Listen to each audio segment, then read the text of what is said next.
Salam sejahtera, Shalom.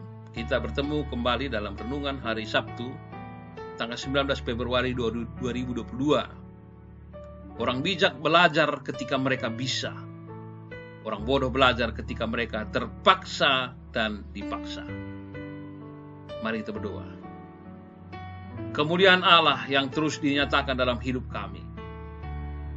Dan itu menjadikan kami tetap hidup bersyukur dan senantiasa berpengharapan di dalam nama Tuhan.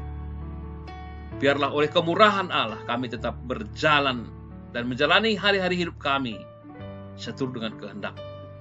Dalam nama Tuhan Yesus kami berdoa. Amin. Firman Tuhan Yohanes 11 ayat 40. Jikalau engkau percaya, engkau akan melihat kemuliaan Allah.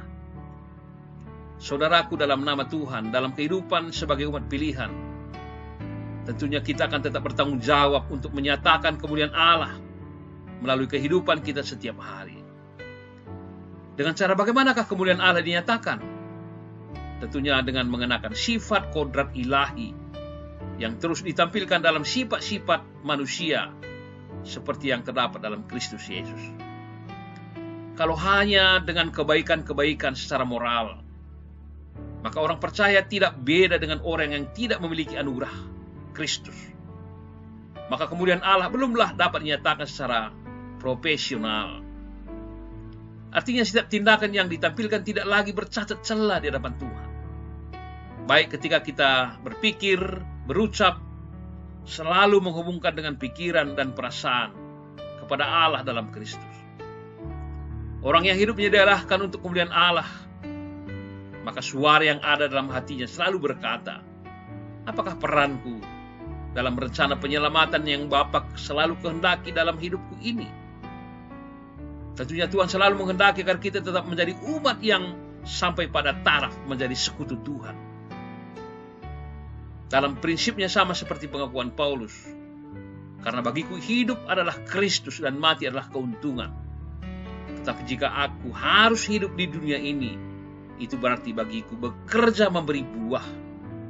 Orang yang menjadi sekutu Tuhan, maka hidupnya terus memancarkan kemuliaan Allah.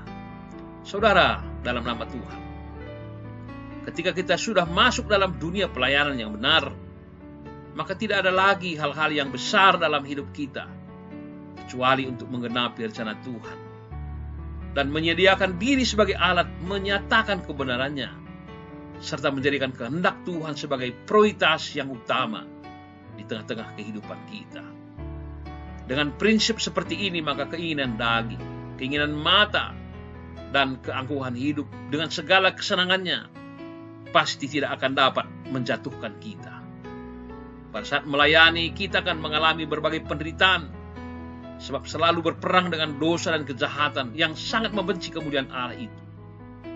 Oleh karena itu, jangan pernah mundur dan jangan pernah takut. Mungkin apa yang dikerjakan Tuhan dalam hidup ini adalah sesuatu yang tidak dimengerti. Tetapi apapun yang terjadi, pastilah akan membuat kita akan mengakui bahwa Ialah Tuhan yang Maha Kuasa dan Maha Kasih yang patut terus dimuliakan. Dengan demikian, setiap orang percaya semestinya berjuang untuk mencapai kemuliaan yang benar, yakni menjunjung tinggi kemuliaan yang berpusat kepada Allah.